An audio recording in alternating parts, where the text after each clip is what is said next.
Well, I think that they always tend to think that it is about selling to who they perceive to be our core customer base. So if we wanted to sell to our core customer base, and you're talking about a mass channel retailer, it's a pretty general type of audience, and we wouldn't be looking at a specialized property. We'd be trying to use a mass channel like print or TV or radio or something that would reach a broader audience. Usually if we're looking to extend our marketing program with a property, it's for a more specialized initiative, something unique, incremental to what we do day to day.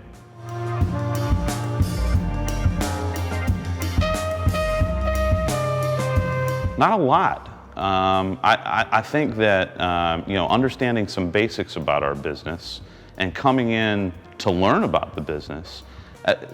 preparation coming in, other than knowing my name and knowing oftentimes not even knowing where I fit in the organization, but just coming as a student and ready to take some notes and ready to learn and do more listening than talking in that first meeting is what's most important when that person first comes in. The more important thing is that they understand what their property can do, what they're good at and what they're not good at, and where they have strengths, so that they can quickly, as they listen to me, align what they can do with what we need.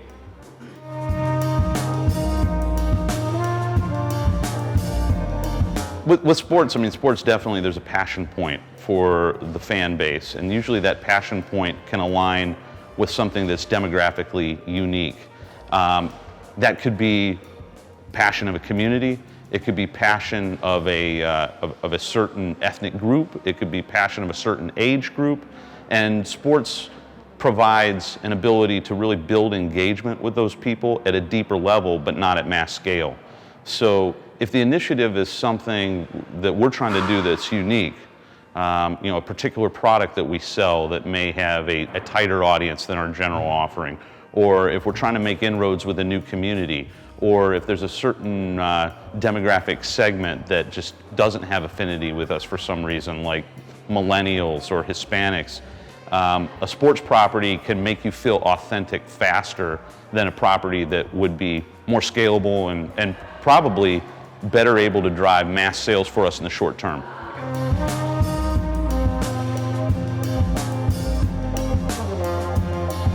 I think it's making an assumption about what's a fit for us based on what we've done historically. So if they've come in and they've seen that we've had our name on the Charlotte Motor Speedway and we had naming rights there, I think there's the assumption that building mass awareness in Charlotte is something that is still important for us. We think we pretty much have a solid base of awareness in Charlotte and actually have a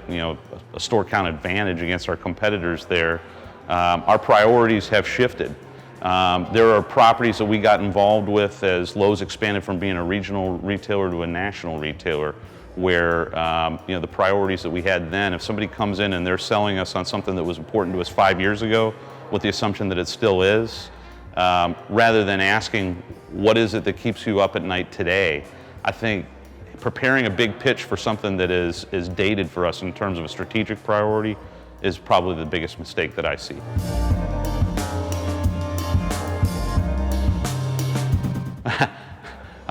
We had a former executive that said he sleeps fine. There isn't much that keeps him up at night. But I think it's, the thing that you always have to be vigilant about is just continued relevance in an